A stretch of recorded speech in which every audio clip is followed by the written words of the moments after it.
Before taking Dr. Ferguson's class, we had little to no knowledge about how SNAP and the food stamps program worked. Yeah, we had heard the term food stamps thrown around, but we didn't really know what it meant as far as how the government gives out aid, how much aid is given, and how the people receiving this aid are affected.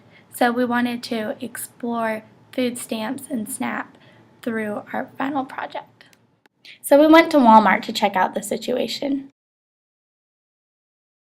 Initially, we went in thinking that the $33 provided by SNAP would not be sufficient enough to feed one person for a week.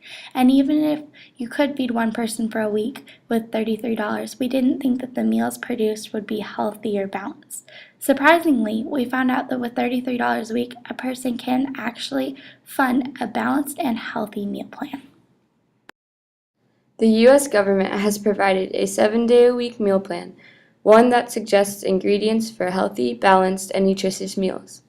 Going off this list, we went to the grocery store and marked the prices of all these items, wondering whether or not this grocery list was within the SNAP budget.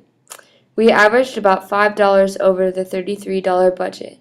At face value, $5 may not seem like a lot of money, but to make up that $5 difference can seem like an impossible task for those in the SNAP program. This is why we decided to explore alternative options people have for getting their food within the SNAP budget. We explored food pantries to see if it was possible to bridge the $5 gap that SNAP money provides. While exploring a local food pantry, one just behind the JAG actually, we ran into a man named Joe Bell, and he is the head of the food pantry on San Antonio and 22nd Street. And he actually invited us on Friday morning to come to Trader Joe's at 9:30, 10 a.m. and see the pickup happening, and the volunteer-based pickup. In fact, Joe and another man named Andy both were volunteering their time to pick up the food from Trader Joe's, the expired food that they're no longer allowed to sell, and deliver it to the food pantry. And so we helped out with that. Trader Joe's donates all of the food that they're not allowed to sell anymore because it's past selling expiration date. But he said that the food still has 5 to 7 days left before it actually expires. Okay. So it's just going straight to the food shelter, the food bank, and then people will pick it up from the pantry. My name is Lafonso. Hi, I'm Andy. Nice to meet you. And we're just going to ask you a few questions about your volunteering services and food donations. How long have you been working with Joe and this organization? 15 years. Okay. I go to a church at First English Lutheran, which is at 30th, north of the campus. And the pantry is over at 22nd in San Antonio. And our church is one of probably 10 or 12 churches or more that participate in this. That's how I found out about it.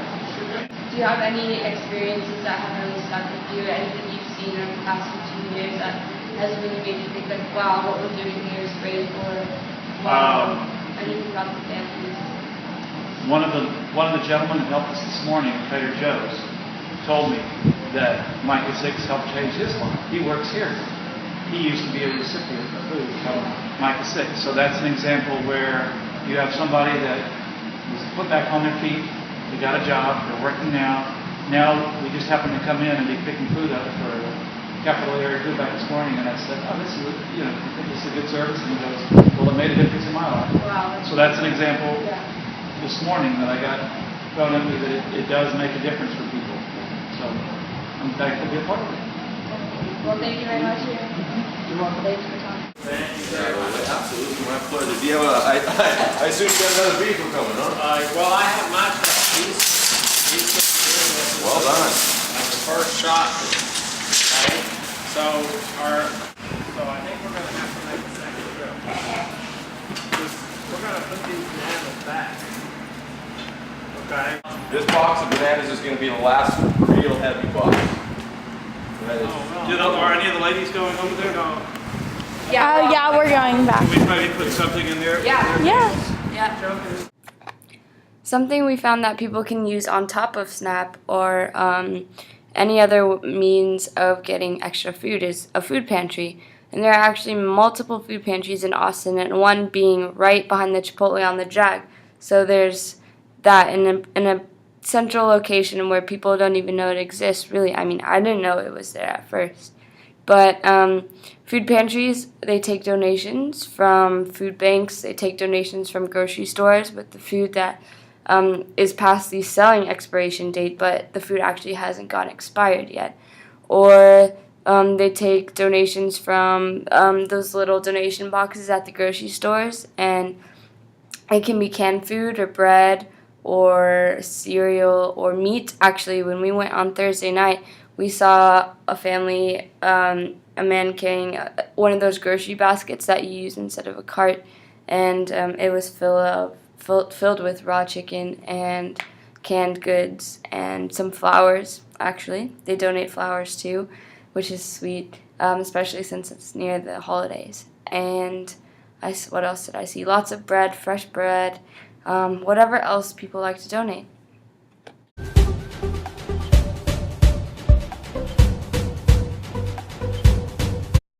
So this is the storage room here at Micah 6, and as you can see, it's not necessarily the most organized, but they do what they can. I mean, they feed 300 to 500 people a week, so that's a pretty big undertaking. Now, my name is Joe Bell, and I work here at Micah 6. I'm Andy McLaren. I'm a volunteer from First English. Alright, so we just unloaded the food down the dock into the hallway, and all of that was from the Trader Joe's that you saw earlier. But we just have two questions really quickly. One, what are, if there are any, the qualifications for you coming here and receiving the food? Do you just like wait in line, or do you have to be like registered, or? If it's your first time and you show up, then you fill out a registration paper, and there are like 26 different things on the back of that registration paper that are reasons why you might be qualified. SNAP, TANF, all of the different federal programs, as well as Texas has a little bit of stuff that programmatically allows you to have food. Texas is not very friendly about that. Right. But we let you shop that week anyway. And then we submit your paperwork to the people where we buy the food, which is CAFD. And then CAFD will either put you into the database as a recipient or not. If you don't get put into the database, then the next week when you come, you'll have a card, but it won't go through the system. Okay. So that's the only thing that we have. I'm going to say that happens one time in a zillion. Okay. And then lastly, I know we asked Mr. Andy this question earlier, but out of your experience here, do you have any specific memories that really stick to you, or like a certain family that you've seen, or I mean, some instance where you're like, wow, what we're doing here is really great? It's that happens every week here. I'm sure, yeah. People come here hoping to get a little bit of food, and they end up getting pretty much food. I mean, 40 pounds of food or something like that. So they're amazingly grateful, and I think that affects you every time you do it. Yeah. Yeah, you go through the process. If you volunteer and see the look in their eyes, you know that you made a difference in somebody's life. Yeah. So it's worth it. And they come back. You end up knowing a whole lot of people. Right, yeah. 500 people a week come through here, so here they are. Yeah. This is now a little river of the people of Austin. Almost like a little community coming. Yeah, and they, they're all different guys and stuff like that, but they have one thing in common. They don't have enough food, and they come here to get it. Throughout our exploration of food pantries, we learned that even though it is difficult to live off of SNAP, with the help of people like Joe and Andy, it is possible.